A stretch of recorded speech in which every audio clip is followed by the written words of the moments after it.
Hola, ¿cómo están, amigos de Startuperos? Pues ya estamos aquí en otra entrevista donde ya saben que no solamente nos importa conocer a la persona profesional, sino la verdad a la persona que lo construye. Y esta vez estoy con este gusto de estar con Cristian Marquina. Bienvenido al programa, Muchas Cristian. gracias, Fer, muchas gracias. Igual estoy muy emocionado de lo que se viene este día. Oye, pues Cristian, yo también. Eres facilitador, eres columnista, eres escritor, eres TED Speaker. ¿Qué más eres, Cristian? Por Dios, platícanos. Amigo de todos los niños, como Chabelo también.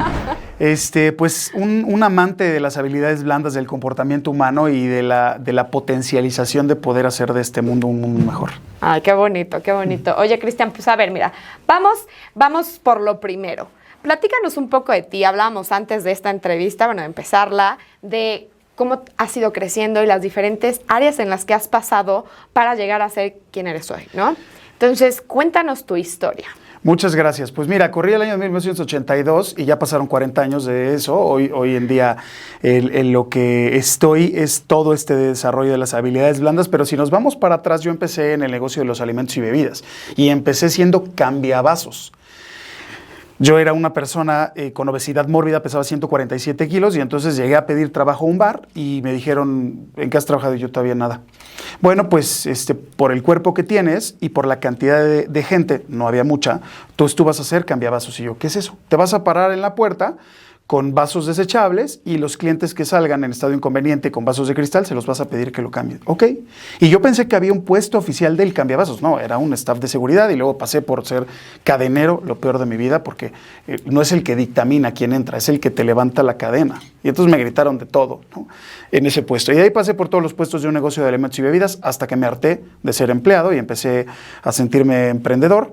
Y entonces abro una discoteca, o antro, depende de la generación que nos esté viendo. Y después de eso empiezo este camino de entender cómo potencializar las habilidades de un ser humano, pero empiezo los alimentos y bebidas pasando por todos los puestos hasta logrando ahorrar y abrir un negocio propio. Mira nada más qué interesante. Y bueno, hay varias cosas que ahorita mencionaste, por ejemplo, el hecho de que te hartaste también de estar en lugares donde sabías que tú tenías más potencial, pero también eso te impulsó a definitivamente a buscarlo, ¿no? Y bueno, a mí me llama mucho la atención cómo es que de esta industria que pareciera que no se parece en nada en el tema de las habilidades blandas, bueno, sí se parece, pero más bien lo que haces hoy como conferencista y todo, tú dirías, ¿cuál fue ahí? O sea, ¿en qué momento descubre Cristian que es buenísimo para esto, que sabe compartir valor, que tiene muy buenas ideas? ¿Y cómo fue ese proceso? Muchas gracias. Para empezar por pensar eso de mí, te lo agradezco. Y en segunda instancia fue porque yo ya llevaba muchos años capacitando a mis propios equipos de trabajo, a mis meseros, garroteros, administración, staff. Y entonces dije, oye, puede ser un nicho importante que yo empiece a capacitar otros negocios. Quiero ser un consultor de alimentos y bebidas. Pero necesito generar parte de academia que tenga que ver ya más direccionado con esto, que no es administración, hoteles y restaurantes o ser chef, sino un poquito más en el entendimiento de cómo se mide, se mueve un ser humano. Y entonces me inscribo para ser un coach, que desde hace años yo ya había escuchado en España el término, y yo decía, claro, yo soy un entrenador de meseros, que no tiene nada que ver uno con el otro.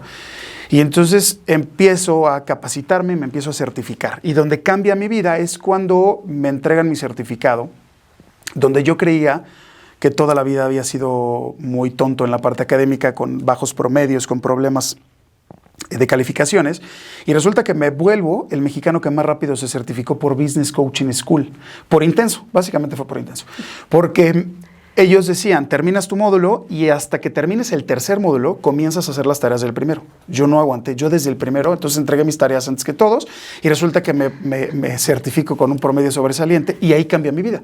Ahí empiezo a ver a otro negocio, a otro área de oportunidad que yo tenía, que era no solo poder trabajar en el ámbito de los alimentos y bebidas.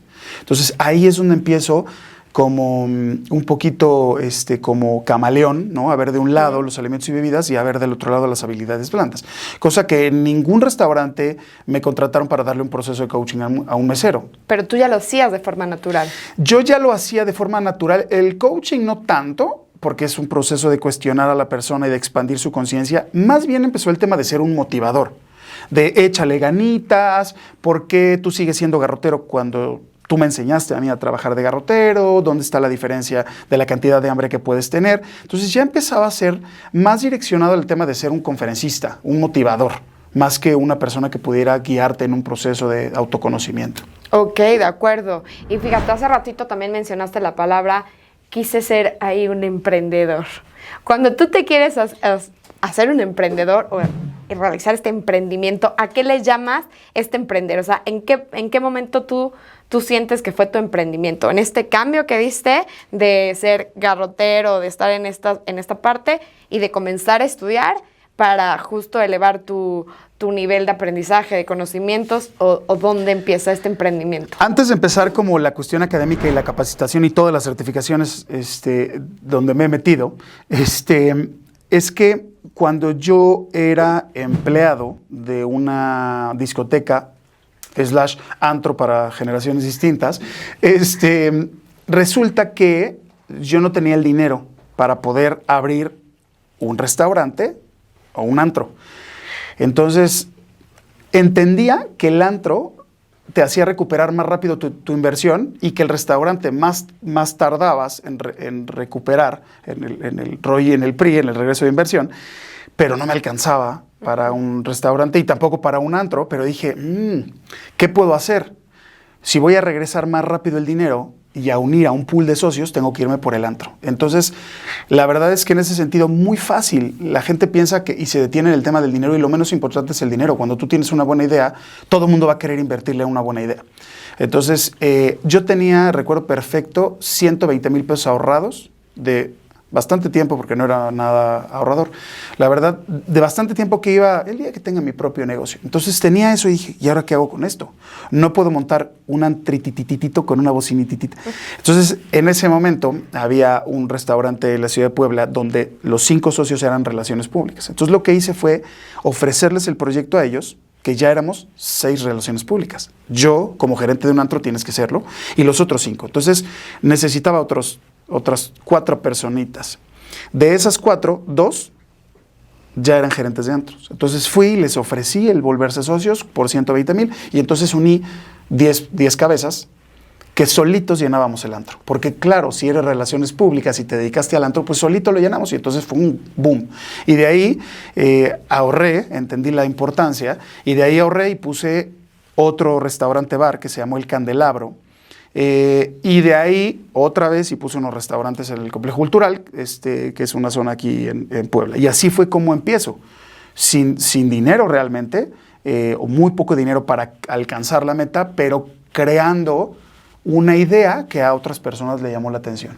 Fíjate, me encanta esto y a mí me gustaría recapitular un poquitito porque todos los que nos están viendo, que la mayoría también son emprendedores y tienen este sueño y a veces tienen estas limitantes o estas creencias limitantes que ahora conocemos como la del dinero, ¿no? Entonces tú empiezas, Cristian, con puestos que ni existían, ¿estamos de acuerdo? Así ¿no? es. Y de ahí tú te empiezas a dar cuenta que quieres más y empiezas a estudiar para ello, creces, descubres otras habilidades, empiezas a tener puestos directivos, empiezas a descubrir otras habilidades, tienes más ambición, pero te falta el dinero. Y de ahí no fue un pretexto, bien lo dijiste, es una gran idea la que tienes que tener y, buenos socios, el dinero no puede ser un pretexto. Te lanzas, funciona y de ahí también tuviste otra gran lección, aprender a ahorrar, para que en un futuro quizás no necesites de esos socios, quizás sí, pero puedes hacer lo tuyo.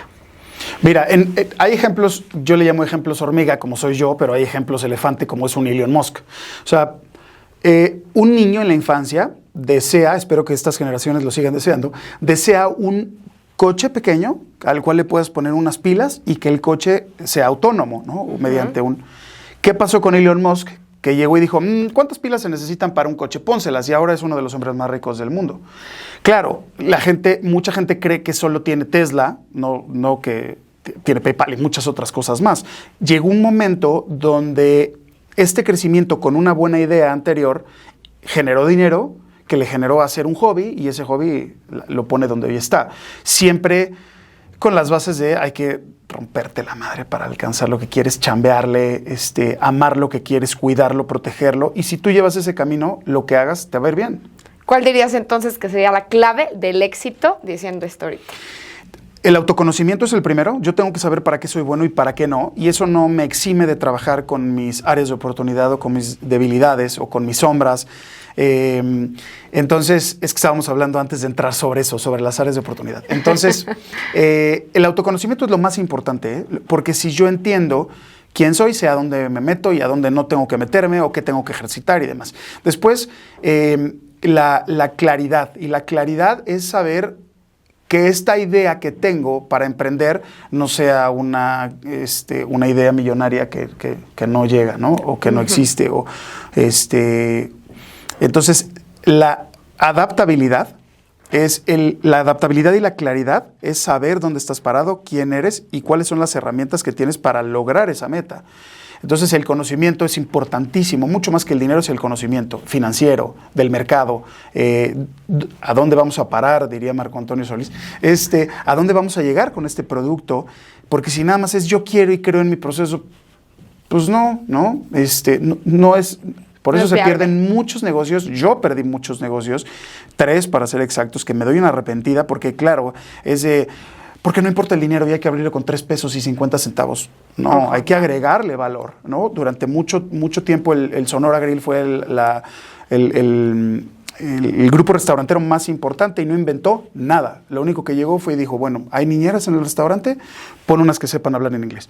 Hay televisiones en el lugar, pon más televisiones. Hay tal horno, pon el más caro. Hacer lo que ya funcionaba. Entonces, hay muchas formas de crecer, pero en el emprendimiento siempre es importante la adaptabilidad, la claridad de quién eres, adaptarte a lo que tienes y la visión, que es a dónde quiero llevar este negocio. Eso sería para mí como la fórmula. Wow, pues me encanta. Y bueno, obviamente como se nos empieza a acabar el tiempo y no me quiero ir sin conocer también lo que haces hoy en día, quiero saber en qué momento empieza Equilibran y también en qué momento decides crear este gran libro.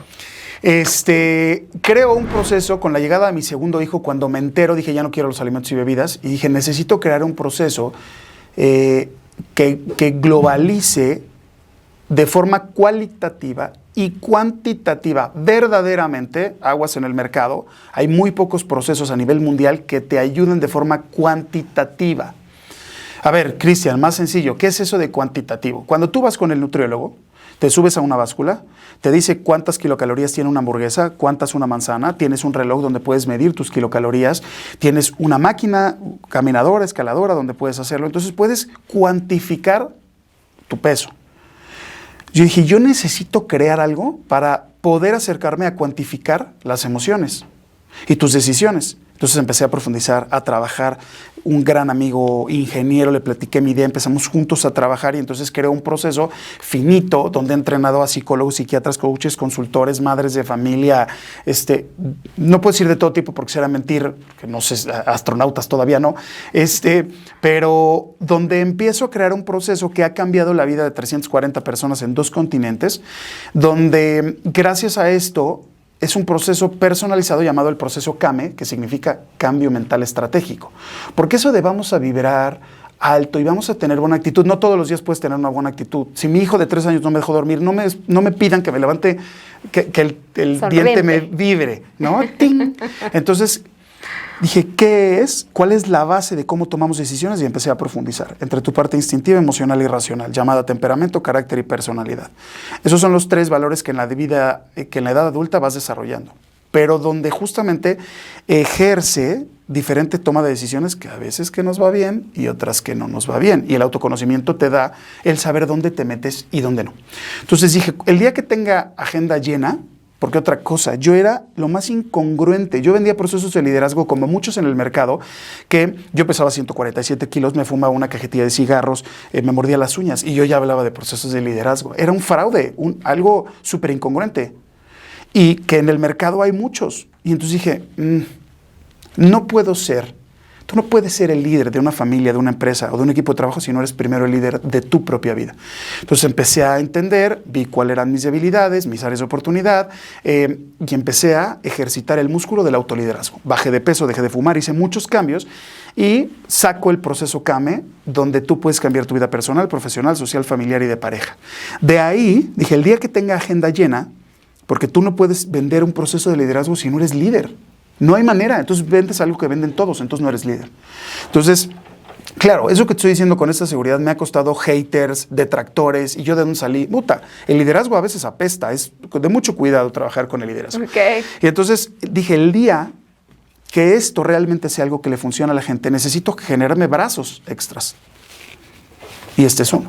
Perfecto. Este es un libro que está hecho para que un joven de 14 años y una persona de 80 años pueda leerlo, porque yo quiero que la gente pueda cambiar su vida ya, mañana, que haya un proceso de cambio rápido, no un proceso donde estés 2 años en terapia con una persona. Yo quiero ser feliz ya.